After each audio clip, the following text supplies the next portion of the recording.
Geografia bíblica, o Evangelho chega na Grécia, em Atenas. Atos 17, versos 14 ao 15. Atenas, Grécia, cidade principal, Ática, na Grécia, fundada em 1555. Antes da capital da filosofia e das artes do mundo antigo, a famosa metrópole da antiga Ática, atualmente uma das mais belas cidades do Oriente, capital da Grécia, contínuo por seus séculos. Um dos centros da cultura literária utilizava-se seu nome para designar qualquer cidade onde floresceu as letras e as artes. Em todas as direções havia grandes números de templos, altares e outras construções. Atenas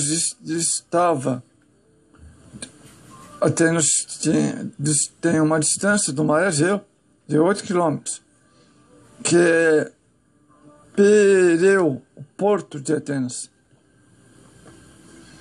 Ficava ao sul de Tessalônica, separada por 320 quilômetros. Entre Atenas e Tessalônica estava Bereia, também visitada por Paulo. O Istmo de Corinto, hoje é o canal, ficava a mais ou menos 120 quilômetros a sudeste de Atenas. E logo abaixo de Corinto estava Cencreia, também mencionada a grande e crescente seu crescimento pela sua invejável localização geográfica. Atenas era o centro político, cultural, econômico da Ática, na Grécia Oriental.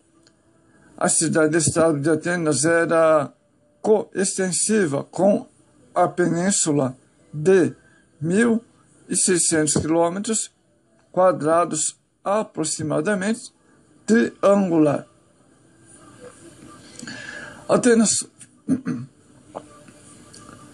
Atenas foi servida no seu período mais importante por seu porto no Pireu. Atenas foi lar dos filósofos famosos, Idade de Ouro da Grécia. Permaneceu um centro de filosofia, literatura, ciência e arte. Havia lá a maior universidade do mundo antigo. Era o lugar de encontro de todas as classes intelectuais do mundo. Havia muitos deuses e altares. Nos dias de Paulo, a cidade de Atenas vivia de sua glória passada. Era o berço da civilização ocidental. A Acrópole, cidade alta, continua uma espetacular coleção de construções do século V a.C., cujas ruínas ainda impressionam.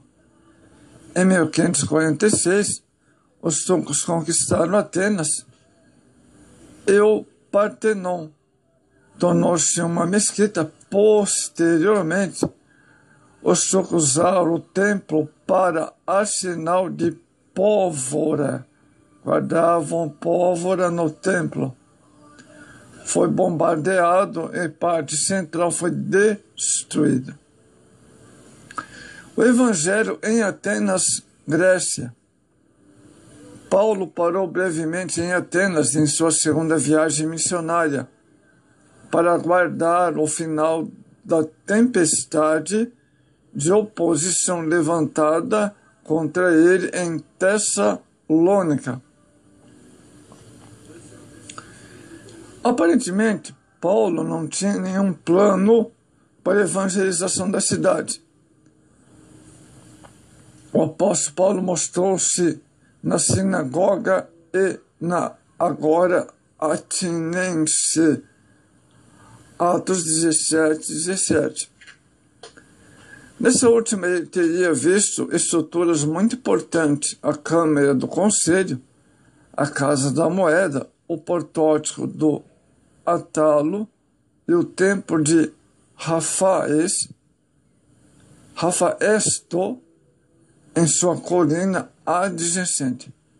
filósofos, epicureus, estoicos, trouxeram para diante de Areópago, que provavelmente se encontrava na colina mais de 120 metros ao sul da cidade agora.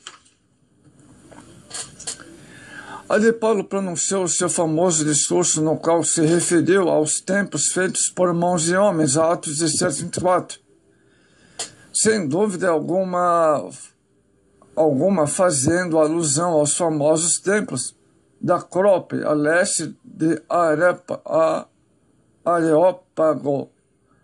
Ali Partenon, Erechtheion e o templo de Atena, Nik, ainda permanece intacto. Mas a leste ficava o grande templo dos Zeus, sua referência a uma inscrição ao deus desconhecido, e apoiada pelo escritor grego do século II. Pausâncias, que viveu em Atenas, a deuses chamados desconhecidos. A Escola Americana de Estudos Clássicos escavou agora e trabalhou em outras áreas de Atenas. Então, trabalho da arqueologia, comprovando o registro. Paulo em Atenas, em uma sinagoga da cidade, Atos 17, 17. No Novo Testamento não há qualquer referência à igreja cristã fundada pelo apóstolo Paulo, mas, segundo a tradição, Dionísio Areopagita, que se converteu pela pregação de Paulo, foi o primeiro bispo da igreja. Então, esse foi o primeiro bispo da igreja na Grécia. Paulo esteve ali por volta do ano 50, e Paulo discursou perante os chefes das cidades. Paulo falou de Deus, que é a divindade única, o Criador de todo o universo. Falou também de Jesus, a ressurreição, mas muitos de atinenses rejeitaram as palavras do discurso. Os romanos sempre confiavam nos filósofos, mas Atos registra outros discursos que apelavam aos que tinham menos interesse filosóficos. Esse discurso de Paulo é a defesa do Evangelho. Embora os estoicos ainda professavam crenças nos deuses, os filósofos eram geralmente considerados ímpios porque eles questionavam as antigas tradições. Embora as permitissem para a multidão, a acusação contra Paulo anunciar deuses estrangeiros lembraria aos leitores gregos a acusação de impiedade contra Sócrates. Atos 17, versos 19 e 20. Diante do concílio de Areópago, as ideias de Paulo são bem diferentes dos demais estoicos, mas ele enfatizava os pontos de contato, mesmo quando são apenas verbais. Exemplo, Paulo acreditava que a presença de Deus estava em todo lugar, mas os estoicos acreditavam em outro ensino, e assim surgiu um clima para iniciar os seus sermões. Os defensores do judaísmo tinham trabalhado por séculos para tornar sua fé filosoficamente respeitável. E aqui em suas cartas, Paulo faz bastante uso dos argumentos de seus predecessores religiosos. Esse episódio em particular, grande discurso na colina de Marte, ou Areópago, é muitas vezes apontado, amado, sendo um brilhante exemplo de estratégia missionária. Paulo, que utiliza o Antigo Testamento com maestria quando se dirige aos judeus, Atos 13, versos 6 a 4 e 17, 2. Paulo rompeu o seu costume de visitar primeiro a sinagoga, Atos 9:20, e Atos 17:1 e outras passagens. Assim percorreu uma pauta, uma parte da paralela, dissertar na sinagoga e também na praça local. Naturalmente ele rompeu